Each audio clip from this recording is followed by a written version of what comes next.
Hello and welcome to another Times Radio Members Question and Answer. Now today we're answering comments and questions from our channel members on frontline episodes and other videos about the war in Ukraine and its impact on the world stage. I'm Philip Ingram. I currently present Times Radio Frontline, but also commentate on all matters geopolitical, defence, security, cyber, counter-terrorism and anything else that people ask me to do. But I'll get straight into your questions today. First point comes from Liberty and Justice. Tell us your name. It's a good handle, Liberty and Justice. I presume that you are either French or American with a handle like that. But you say Poland closing its border with Belarus certainly ramps up the pressure on Russia as it is used by China for $25 billion worth of exports. And of course, you're talking about the Belarus-Polish border around the Sawaki Gap. That has been closed to put pressure onto Kaliningrad, but also was closed during the time of the joint biannual Russian-Belarus exercises. And I don't think it's been reopened since then. And yes, that is part of China's export route in getting goods into Europe and will certainly have a massive impact. And I think what we're seeing here is European countries taking an opportunity to try and put pressure on China for its tacit support or real material support for Russia in Russia's war with Ukraine. Because Donald Trump promised to bring in secondary tariffs and has failed to do so. But this is where I think European nations and the EU in particular could step up and bring in their own secondary tariffs and start to put further pressure on China. That all seems to have fizzled out at some stage. But 25 billion in exports for China sounds an awful lot of money when it comes to their economy and comes to their exports. It is a little bit of a mosquito flying around the room. It will impact them, it'll worry them, but I don't think it's going to cause massive issues for them because they know that we need their goods more than they need to sell us their goods. And that's the problem we have here. And this is where we've got the interlinked relationship between the war in Europe with what China is doing in Southeast Asia, with what's happening in the Middle East, with the trade routes that are being used and the shipping routes that are being used around the world. All of these conflicts are linked in a way that a lot of people who are trying to pigeonhole them don't seem to realise. But a good and fair point. Steve, next one comes from you. You say the EU buying weapons from the US on Ukraine's behalf, will that be short-lived as the EU and Ukraine begin to make their own? And also, it's pretty pathetic that the richest country in the world can't donate its weapons. By the way, the US hasn't provided any F-16 still, has it? No, I don't think it has. Some have arrived from Europe, but apparently they're non-flying ones that have been given by the US itself. The US have been not supplying fully working F-16s from what I understand. They have been supplying some which are being used as components, and they're supplying a lot of the components. They're also supplying a lot of the weapons. The biggest thing that they're supplying with the F-16s is the permission to use them. You have to remember that the country that originally manufactures and exports a weapon system has to give an export license, and on that export license it authorises them to be used under certain circumstances, and you can withdraw that permission to use. And that's what the Americans did with the guidance systems on the French UK Scalp Storm Shadow missile, which is why there was restrictions on the Ukrainian use of them outside the occupied territories of Ukraine. So America is providing support. There's sufficient F-16s going out of service with European air forces to provide the Ukrainians with the numbers that they can handle. There's no point in giving lots of F-16s if they don't have the not just the pilots who can fly them, but the pilots who can fight them. And that takes a long, long time to get your pilots trained up to that sort of level. So they've got enough at the moment. Let's see if America provides more. And your bit on EU buying weapons from the US, will it be short-lived? It will be short-lived to a degree. I think we'll always continue to buy a certain number to keep Donald Trump on side. But you're right, European and Ukrainian manufacturing capability is ramping up very fast indeed. And Ukraine's output is only being limited by its finances. It is not at full capacity at the moment. And European output, as that grows, that's going to cause a longer-term problem for the US defence industry, because Europe will have this massive manufacturing capability.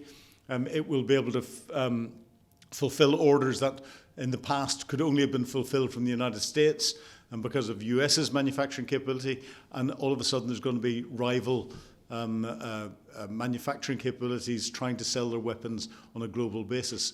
Don't worry, the world is not going to become any more stable. There will always be a market for weapons, but Europe will start to push the United States out of some of those markets, given some of the statements that Donald Trump made earlier on in his tenure, where he restricted the use of American weapons. That brings in a lack of confidence amongst customers. They'll then turn to other nations to supply those weapon systems, and Europe is a perfect manufacturing powerhouse to do that. So I don't think Donald Trump's business idea is working as well as he thinks it is, and I think he shot himself in the foot a little bit with that from a longer-term perspective. Next point comes from John. John, you say Ukraine is defending the front line but attacking the oil refineries, pipelines, pumping stations and Baltic oil terminal. They're also attacking chemical explosive factories, drone factories, railway infrastructure. They're far from losing. Russia's attacking civilians, pensioners, schools, blocks of flats. Russia's struggling with a lack of fuel, poor harvests, inflation, poor logistics and supplies. They're far from winning. Surely NATO should now be stepping up and be more aggressive and forget Trump and the USA as they're just getting in the way. John, to a degree, yes. On your last point, we have to remember that the United States is one of the founding members of NATO. It currently leads NATO in Europe. The Supreme Allied Commander is an American general. It always has had that leading role. But what a lot of people don't realize is that there are mechanisms in NATO for NATO to continue to carry out operations and operational support when the Americans don't want to play. That's why the Deputy Supreme Commander is a British officer, and always has been. And I have practiced NATO procedures where the Americans have not been involved, where they've withdrawn. And it's European NATO members with Canada, we almost count them as European because they speak English and French, with Canada who've stepped up to provide that level of support. It's something that's been practiced. The procedures are there in place, and therefore I don't know why we don't talk about that more often. And you're right, Ukraine is attacking Russian operational at the operational level, and the operational level is that level which is there to help enable the support to tactical level operations. And that's where the oil infrastructure, the ability to finance things, the explosive factories, the defence manufacturing factories, the ability for Russia to replenish its ammunition, its weapons and all the rest of it are being attacked. And that is restricting its ability to support the tactical operations with new equipment and with ammunition, which is why Russia is relying on ammunition coming increasingly from North Korea and elsewhere. The Russians are attacking Ukrainian defence infrastructure as well, but not to the same degree. And you're 100% right, they're attacking civilian targets, purely civilian targets, civilians, pensioners, schools and blocks of flats. And that is effectively committing a war crime, because the Russians know exactly what they're doing. They're trying to break the will of the Ukrainian people, but they don't realise that actually they're increasing the resolve of the Ukrainian people. So there's a lot more to fight out in this. And I would say on balance, because winning or losing is not something that just happens on the front line at the tactical level. There's stalemate in the front line. The Ukrainians have probably got the initiative at the moment and are beginning to have some successes in pushing the Russians back.